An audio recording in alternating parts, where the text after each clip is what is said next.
You ever watch a movie as a kid and you think it's great, and then you pretty much hold on to that assumption for a long time, and then you watch it many years later and it still holds up?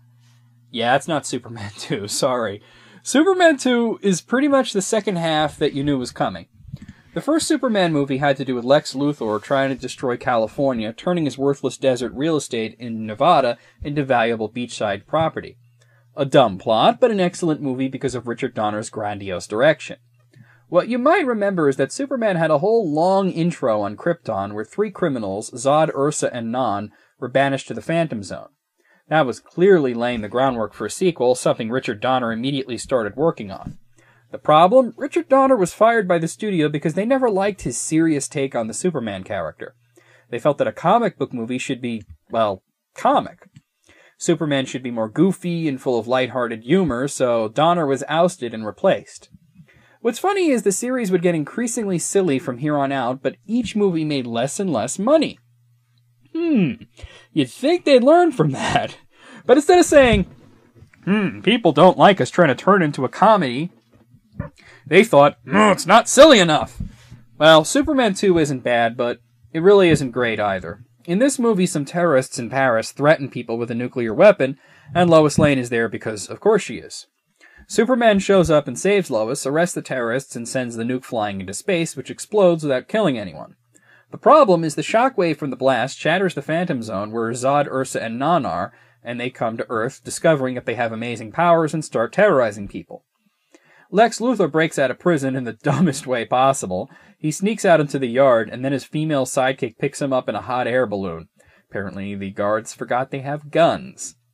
Luthor travels to the Fortress of Solitude where he learns about the Phantom Zone criminals, and when they show up on Earth, he tries to team up with them, but they mostly just think he's an asshole.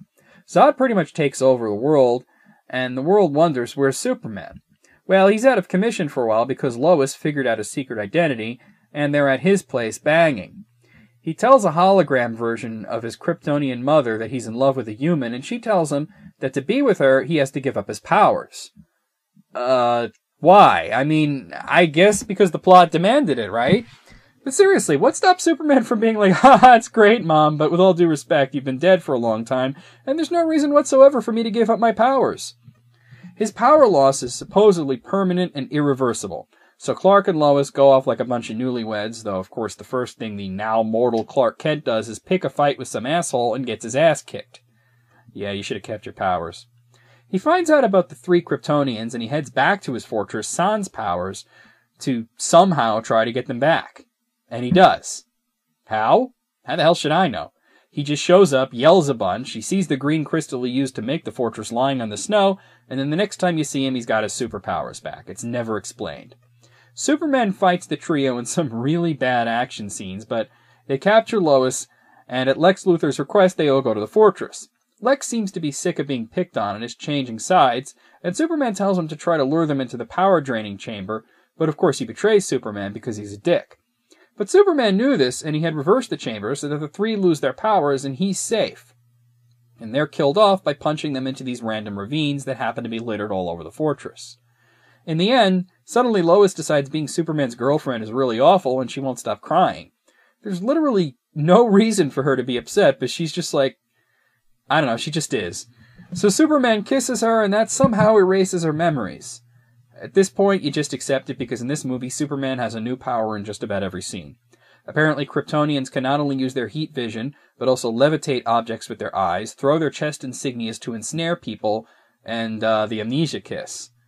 There's more, but I don't care to remember it. Okay, it seems like I'm bagging on this movie a lot, but there are good parts. The performances, for the most part, are good, though Terrence Stamp as Zod seems like he's bored with the whole thing. Christopher Reeve, Margot Kidder, and Gene Hackman were all good. I like the connections to the first movie, and the basic plot isn't bad. It just seems lacking a lot of detail. The issue with this one is that they got so far away from Richard Donner's version and tried to make it funny, but it really isn't. Many of the cast members didn't like this, but they went along anyway. Superman 2 is deeply flawed, but it's not a bad movie. It's just a product of its time and horribly dated, more so than the first film due to its even lower budget. It has some good ideas, but it suffers from uneven direction and the stupid revisions to the script that threw out any logic it may have had. There does exist a good version, the Richard Donner cut that was released a few years ago. Richard Donner said that the theatrical version, the one that I'm reviewing, only had about 25% of his original scenes, while the Richard Donner cut on the DVD has about 80. That one's a lot better, but it's not the one I'm reviewing. I really liked this one as a kid, but looking at it with a more critical mind, it does not hold up to the original Superman in any way, shape, or form. Honestly, I hadn't watched this one in a really long time, and I think I might have mentioned in the original ComicThon that it was really good. I kind of wish I hadn't watched it again, because now I gotta say it's not really good. It's basically the result of a good movie being ruined by mismanagement, or perhaps a bad film being somewhat saved by a few good ideas. Either way, it's only average. 5 out of 10.